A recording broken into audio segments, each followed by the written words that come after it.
آپ کتنی بھی جلد بازی کر لیں، جب تک اللہ کا حکم نہیں ہونا کام درست، آپ ڈاکٹر کے پاس دوائی لینے جاتے ہیں، آپ کے مرض کی تشخیص ہونے کے بعد ڈاکٹر صاحب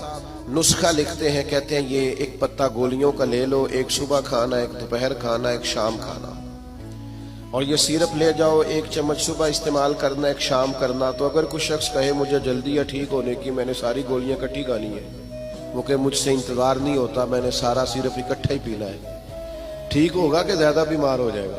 وہ گولیاں، وہ دوائی ہے شفا کے لیے، لیکن اگر آپ اس دانائی کے طریقے کے مطابق استعمال نہیں نہ کریں گے جو استعمال کرنے کا طریقہ ہے، تو اس کا اثر غلط ہونے لگے گا۔ ہمارے مزاج کا جو الجھاؤ ہوتا ہے اور طبیعت کی جو جلد بازی ہوتی ہے، اور یہ جو بار بار جن لوگوں کو غصہ آتا ہے اور جو بار بار جبر میں آ جاتا ہے، بار بار ٹھنڈے ہو جاتے ہیں، تانے شانے کبھی مل جائیں تو سن لینے چاہیے، کیا رہے تانوں کا بھی تو مزہ ہے نا، یہ مزہ لیں، یہ سرور حاصل کریں۔ میں کالج میں پڑھتا تھا تو جو میرا دوست سب سے زیادہ مجھے تنگ کرتا تھا نا، مولوی کہہ کے سب سے زیادہ، پھر ایک دن اسی کا مجھے فون آیا کہ یار کدھرے مل تیرے نہ تصویر کھچائی، انج بھی سجن واہ واہ تے انج بھی سجن واہ واہ۔ تو ایک دوست مجھے کہنے لگے میں نے میلاد کی جھنڈیاں اور لائٹیں لگائی ہیں تو مجھے دو بندے بڑے تانے دیتے ہیں۔ میں کہ بس دو،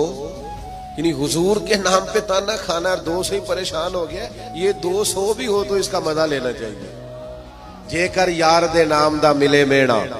انہوں چولی پا لئیے پنجے سٹیے نا، تو جے کر یار دے نام دی ملے سولی، پھر چوٹا چوٹ لئیے پیشاں ہٹیے نا۔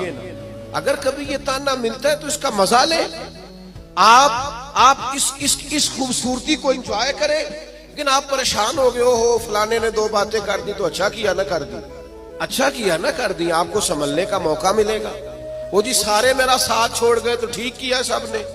آپ مضبوط ہو جائیں گے جب سارے ساتھ چھوڑ جائیں گے۔ جب سارے ہٹ جاتے ہیں تو انسان کو سنبھلنے کا موقع ملتا ہے۔